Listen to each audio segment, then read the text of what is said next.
Kau ditinggikan di tempat ini, Tuhan.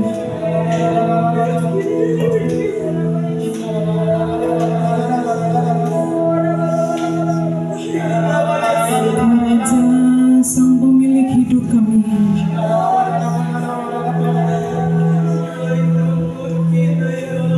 Kau mulia, Kau mulia, Kau mulia, Tuhan.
Tuhan, dengar firman Tuhan. Setiap kita yang ada di tempat ini lagi berdiri di hadapan mezbah Tuhan. Dan di hadapan tahtanya ada mezbah emas. Dan ada serafim yang menjaga tahta Tuhan. Malaikat Tuhan menjaga kehadiran Tuhan. Sebab mezbah itu berharga bagi Tuhan. Ketika engkau menaikkan pujian dan penyembahanmu, itu indah. Dan Tuhan bilang, malaikat diam, sebab ada pujian penyembahan yang naik dari bumi, dari orang-orang yang aku tebus. Kita orang-orang yang Tuhan tebus. Makasih Tuhan. Makasih Tuhan. Dan serafim yang punya 6 sayap itu, 2 menutup wajahnya, 2 menutup kakinya, dan 2 dipakai untuk terbang. Betapa kudusnya kehadiran Tuhan, betapa kudusnya Tuhan. Bahkan tahta kemuliaannya, tidak ada satu pun yang sanggup untuk berdiri di hadapan tahta anak domba Allah. Hanya dengan darah anak domba Allah kita sanggup dan berdiri di hadapan Tuhan, karena ada darah Kristus. Terima kasih Tuhan. Biar setiap kami Tuhan terus bawa untuk kami melihat kebesaran kekudusan Tuhan, sampai tubuh kami pun tunduk Tuhan, di dalam nama Tuhan Yesus. Sebab kami percaya Tuhan, sebab kami dituntun oleh Roh Kudus, semakin kedagingan kami terus dimatikan, dan Roh Tuhan berkuasa atas setiap kami. Bapa, tolong setiap kami Tuhan yang hadir saat ini.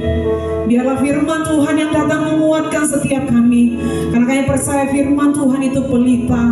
Firman Tuhan itu terang bagi jalan kami. Terangi jalan kami lewat firman Tuhan Bapa. Kami sadar sungguh bahwa kami manusia yang bodoh. Kami manusia yang najis bibir. Kami manusia yang berdosa. Hanya karena Engkau melayakkan kami, menguduskan kami dan membenarkan kami. Kami layak untuk berdiri di hadapan-Mu Tuhan. Kuduskan roh, jiwa dan tubuh kami. Kuduskan seluruh kehidupan kami Tuhan. Bahkan ruangan ini kami minta Roh Kudus ambil alih sepenuhnya. Hanya di dalam nama Tuhan Yesus. Untuk pemberitaan firman Tuhan di saat ini Bapa. Permuliakan firman Tuhan dalam kehidupan setiap kami. Bahkan hamba-Mu yang berdiri di tempat ini Tuhan, tidak lebih dari siapapun. Hamba yang berdiri di tempat ini pun terus akan bersama-sama belajar, berjuang untuk terus mengenal Tuhan dan seluruh kebenarannya. Karena orang yang berbahagia adalah orang yang melakukan firman Tuhan. Terima kasih Bapak, terima kasih Tuhan.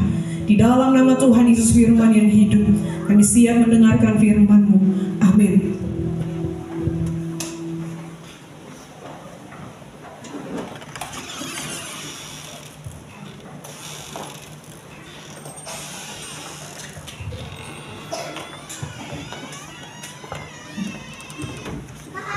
Shalom. Yesus dahsyat. Amen. Yesus dahsyat. Dan kedahsyatannya kita bisa rasakan sampai hari ini. Amen. Kedahsyatan Tuhan begitu sempurna. Bahkan tidak ada satupun di dunia ini yang bisa menandingi kedahsyatan Tuhan. Mari sama-sama kita buka dalam 1 Raja-Raja 18 ayat 20 sampai 39.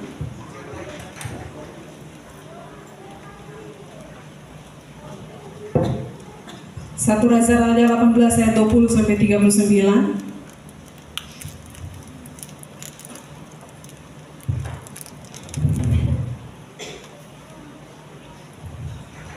Kalau Bapak Ibu semua sudah dapat, Bapak Ibu boleh lihat dan saya akan membacakannya. Elia di Gunung Karmel. Ahab mengirim orang ke seluruh Israel dan mengumpulkan nabi-nabi itu ke Gunung Karmel. Lalu Elia mendekati seluruh rakyat itu dan berkata, "Berapa lama lagi kamu berlaku timpang dan bercabang hati? Kalau Tuhan itu Allah, ikutilah dia, dan kalau Baal, ikutilah dia." Tetapi rakyat itu tidak menjawabnya sepatah kata pun. Lalu Elia berkata kepada rakyat itu, "Hanya aku seorang diri yang tinggal sebagai nabi Tuhan, padahal nabi-nabi Baal itu ada 450 orang banyaknya. Namun, baiklah diberikan kepada kami 2 ekor lembu jantan, biarlah mereka memilih seekor lembu, memotong-motongnya, menaruhnya ke atas kayu api, tetapi mereka tidak boleh menaruh api. Aku pun akan mengolah lembu yang seekor lagi, meletakkannya ke atas kayu api dan juga tidak akan menaruh api. Kemudian biarlah kamu memanggil nama Allahmu, dan aku pun akan memanggil nama Tuhan." Maka Allah menjawab dengan api, "Dialah Allah." Seluruh rakyat menyahut, katanya, "Baiklah demikian." Kemudian Elia berkata kepada nabi-nabi Baal itu, "Pilihlah seekor lembu dan olahlah itu dahulu, karena kamu ini banyak. Sesudah itu panggilah nama Allahmu, tetapi kamu tidak boleh menaruh api." Mereka mengambil lembu yang diberikan kepada mereka, mengolahnya dan memanggil nama Baal dari pagi sampai tengah hari. Katanya, "Ya Baal, jawablah kami." Tetapi tidak ada suara, tidak ada yang menjawab. Sementara itu mereka berjingkat-jingkat di sekeliling mezbah yang dibuat mereka itu. Pada waktu tengah hari, Elia mulai mengejek mereka, katanya, "Panggillah lebih keras. Bukankah dia Allah? Mungkin ia merenung, mungkin ada urusannya, mungkin ia bepergian, barangkali ia tidur dan belum terjaga." Maka mereka memanggil lebih keras serta menoreh-noreh dirinya dengan pedang dan tombak seperti kebiasaan mereka, sehingga darah bercucuran dari tubuh mereka. Sesudah lewat tengah hari, mereka kerasukan sampai waktu mempersembahkan korban petang, tetapi tidak ada suara, tidak ada yang menjawab, tidak ada tanda perhatian. Kata Elia kepada seluruh rakyat itu, "Datanglah dekat padaku." Maka mendekatlah seluruh rakyat itu kepadanya, lalu ia memperbaiki mezbah Tuhan yang telah diruntuhkan itu. Kemudian Elia mengambil 12 batu menurut jumlah suku keturunan Yakub. Kepada Yakub ini telah datang firman Tuhan, engkau akan bernama Israel. Ia mendirikan batu-batu itu menjadi mezbah demi nama Tuhan, dan membuat suatu parit sekeliling mezbah itu yang dapat memuat 2 sukat benih. Ia menyusun kayu api, memotong lembu itu dan menaruh potongan-potongannya di atas kayu api itu. Sesudah itu ia berkata, penuhilah 4 buyung dengan air dan tuangkan ke atas korban bakaran dan ke atas kayu api itu. Kemudian katanya, buatlah begitu untuk kedua kalinya, dan mereka berbuat begitu untuk kedua kalinya. Kemudian katanya, buatlah begitu untuk ketiga kalinya, dan mereka berbuat begitu untuk ketiga kalinya. Sehingga air mengalir sekeliling mezbah itu, bahkan parit itu pun penuh dengan air. Ayat yang ke-36, kemudian pada waktu mempersembahkan korban petang, tampillah Nabi Elia dan berkata, ya Tuhan Allah Abraham, Ishak dan Israel, pada hari ini biarlah diketahui orang bahwa engkaulah Allah di tengah-tengah Israel, dan bahwa aku ini hambamu, dan bahwa atas firman-Mu lah aku melakukan segala perkara ini. Jawablah aku ya Tuhan, jawablah aku, supaya bangsa ini mengetahui bahwa engkaulah Allah ya Tuhan, dan engkaulah yang membuat hati mereka tobat kembali. Lalu turunlah api Tuhan menyambar habis korban bakaran, kayu api, batu dan tanah itu. Bahkan air yang dalam parit itu habis dijilatnya. Ketika seluruh rakyat melihat kejadian itu, sujudlah mereka serta berkata, Tuhan dialah Allah, Tuhan dialah Allah. Amin untuk firman Tuhan. Luar biasa kalau kita lihat siapa nih Elia. Elia adalah manusia biasa yang sama dengan kita yang duduk di tempat ini. Tapi firman Tuhan mencatat bahwa Elia dengan sungguh-sungguh berdoa, ya, maka hujan pun turun. Judul khotbah saya saat ini, perbaiki mezbahmu. Mezbah merupakan tempat untuk kita mempersembahkan korban. Dalam beberapa waktu sebelum Elia berhadapan dengan 450 nabi Baal, ya, ternyata karena perkataan Elia akhirnya tidak turun hujan selama 3 tahun 6 bulan. Karena Elia pun bicara, akhirnya hujan tidak turun saat itu. Makanya bangsa Israel mengalami kelaparan. Ya, Israel mengalami kelaparan saat itu.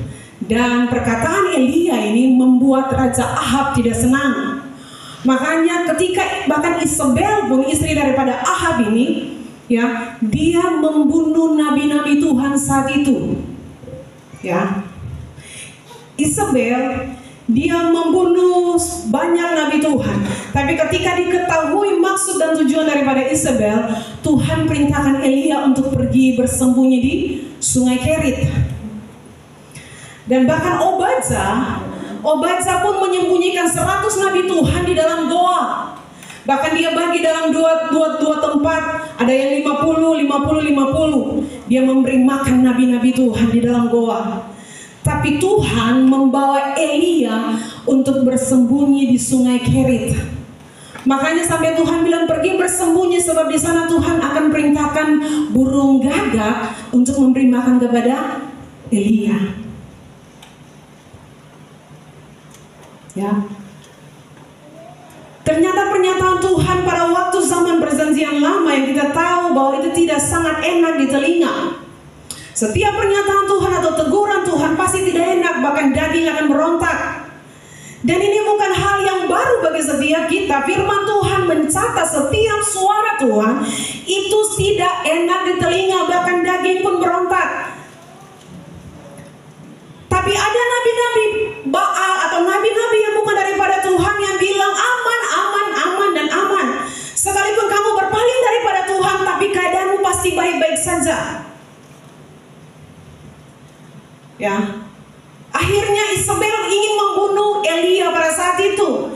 Akhirnya Elia pun berkeputusan untuk mengikuti apa yang Tuhan arahkan. Dia pergi ke Sungai Kerit.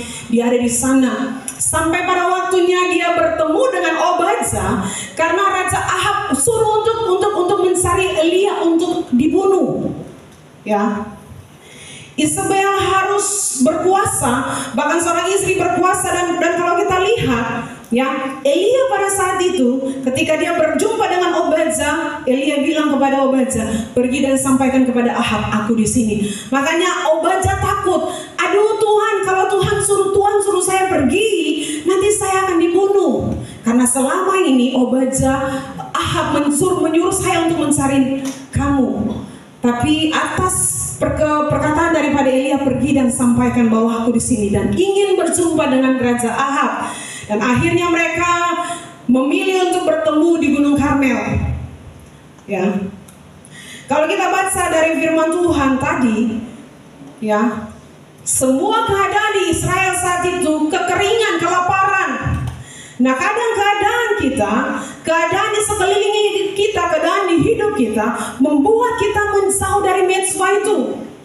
Keadaan kita lupa bahwa kita punya Tuhan yang berkuasa. Ya. Makanya ketika mereka semua naik dan berkumpul di atas Gunung Karmel, firman Tuhan bilang bahwa Elia bilang, mari semua ada di sini 450 nabi Baal bersama semua orang Israel, dan hanya Nabi Elia seorang diri sajalah yang masih ada untuk berdiri atas kepentingan Tuhan.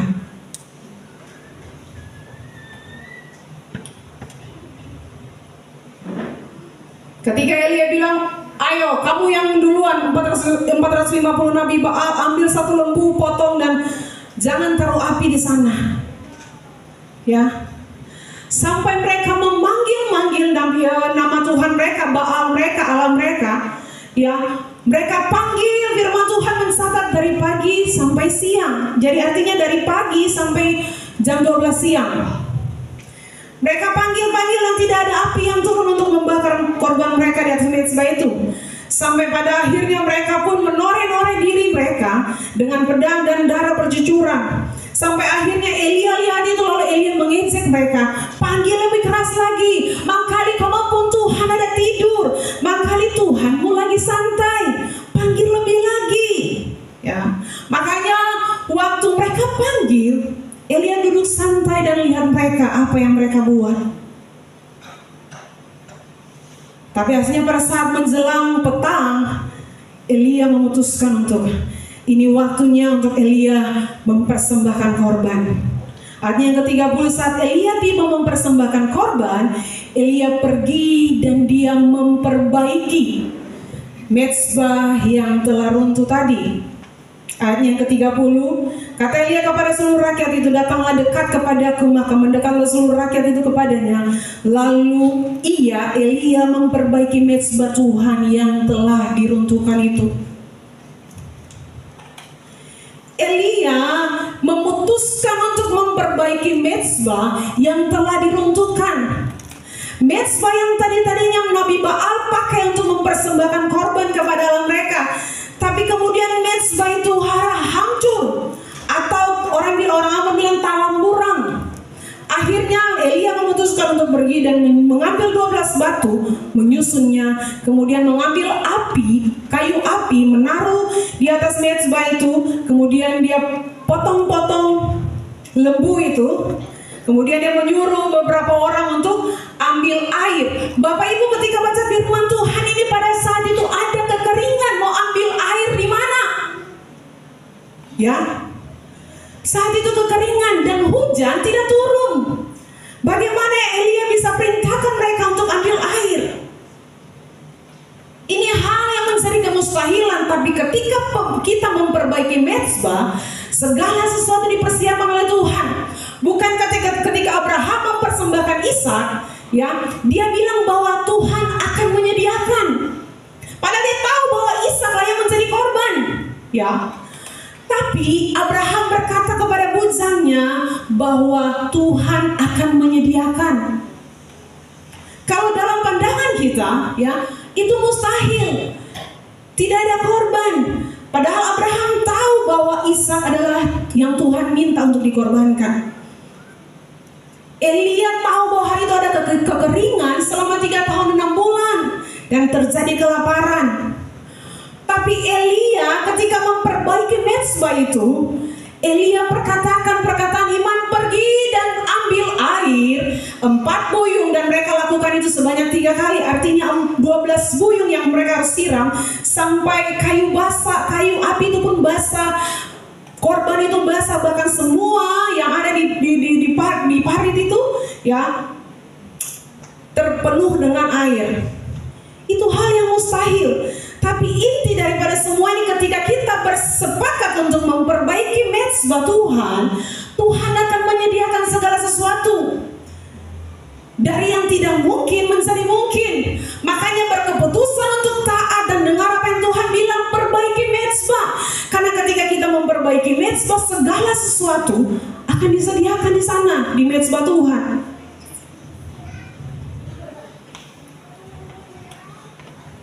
Mengapa harus memperbaiki mezbah?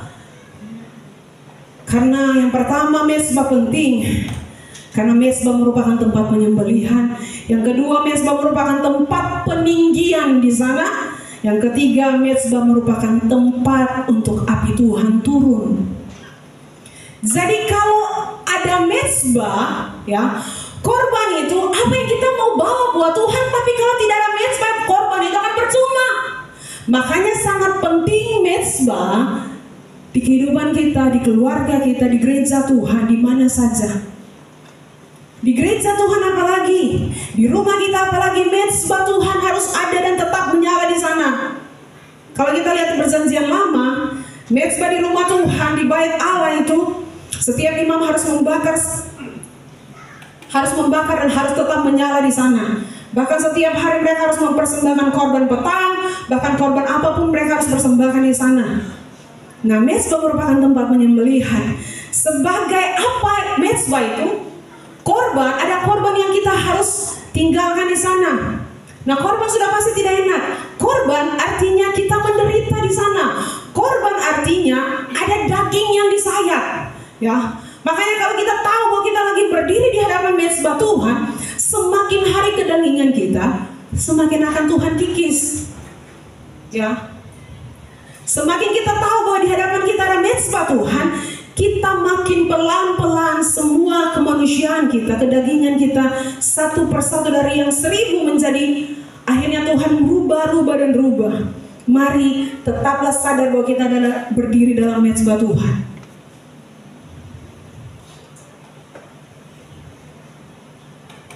Daging disayat di sana, di atas mezbah. Firman Tuhan dalam Roma 12 ayat yang pertama, di situ dikatakan bahwa persembahkanlah tubuhmu sebagai persembahan yang hidup, yang kudus dan berkenan kepada Allah.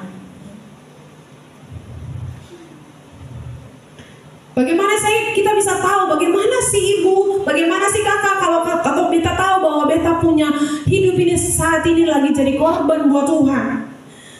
Bagaimana supaya kita tahu? Dengan cara bagaimana supaya kita tahu bahwa kita lagi menjadi korban di hadapan mezbah Tuhan? Ketika kita disakiti, daging disakiti, ketika daging diolok, ketika daging dicemooh, ya, kita membiarkan semua itu, mendiamkan semua itu, daging berontak. Kita diiris-iris, disayat-sayat, pasti sakit. Tapi kalau kita tahu bahwa kita harus mempersembahkan korban di mezbah Tuhan, kita akan tetap memilih untuk diam. Seperti dengan Isa, ketika dia tahu bahwa dia akan dipersembahkan oleh bapaknya, dia menjadi orang yang tetap diam. Korban itu sakit, tidak ada yang enak, betul Bapak Ibu? Bahkan kalau kita mengerti, aduh beta sudah bikin kebenaran ini, tapi seakan-akan orang tidak menghargai, seakan orang-orang menutup mata. Beta sudah buat ini, tapi seakan-akan orang tidak akui saya. Percayalah bahwa daging kita semakin dikikis.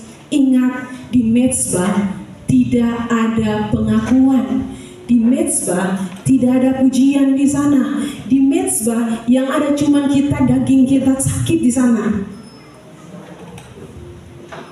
Ya. Yang kedua, mezbah merupakan tempat peninggian. Saat Elia hendak mempersembahkan korban di hadapan mezbah Tuhan, Elia berkata, Tuhan, nyatakanlah bahwa Engkau yang mengutus aku. Maka seketika itu juga api turun. Ketika kita memperbaiki mezbah, ketika kita tahu ada korban yang kita persembahkan di mezbah itu, maka Tuhan meninggikan setiap kita. Artinya kemuliaan Tuhan itu akan turun. Makanya pujian, ada satu pujian yang bilang begini, Engkau Tuhan pujianku, Engkau Tuhan kemuliaan tempat ini. Ku sembah Kau dalam bait-Mu, ku tersungkur di kaki-Mu, hingga kemuliaan-Mu kan nyata dalamku. Tersungkur terus di depan mezbah Tuhan sampai kemuliaan Tuhan itu nyata. Bapak Ibu, kita hanya perlu memperbaiki mezbah, taruh korban di sana, maka Tuhan yang akan meninggikan setiap kita. Makanya kalau kita mau lihat kemuliaan Tuhan, kalau kita mau lihat pemulihan yang terjadi bagi setiap keluarga kita, mari bersepakatlah untuk membangun mezbah kembali. Karena tanpa mezbah tidak ada api yang bisa turun, api Tuhan tidak bisa turun. Mari saya minta multimedia putar satu video, singkat saja.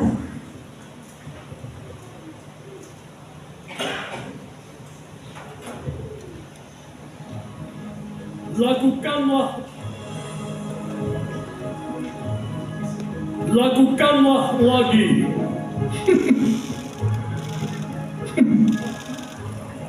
Sekarang lakukan lagi ketiga kalinya.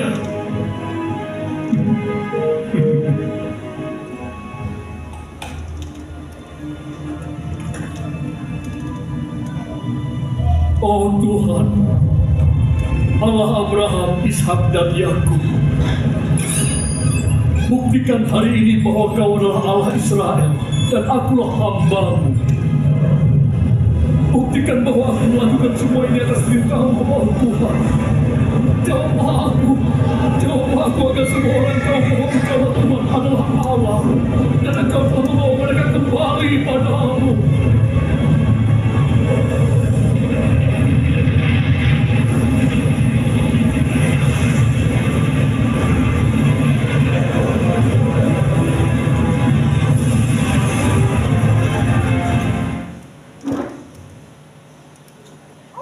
Dengan cara Elia dia datang dan bersujud di hadapan Tuhan. Ketika mezbah semuanya sudah diperbaiki, ketika ada korban di sana, dia datang dan bersujud di hadapan Tuhan. Karena dia tahu bahwa mezbah Tuhan itu kudus. Di hadapan siapa kita berdiri? Setiap kita akan memutuskan untuk bagaimana sikap hati kita dengan Tuhan. Kalau kita tahu bahwa Tuhan itu Raja segala Raja, maka kehidupan kita akan hormat sama Tuhan. Mungkin belum hari ini, mungkin belum tahun depan, mari terus berjuanglah untuk tetap ada di mezbah Tuhan. Untuk mezbah Tuhan harus tetap menyala. Kalau api sudah padam di mezbah Tuhan, bagaimana Tuhan mau berkenan untuk setiap korban yang ada?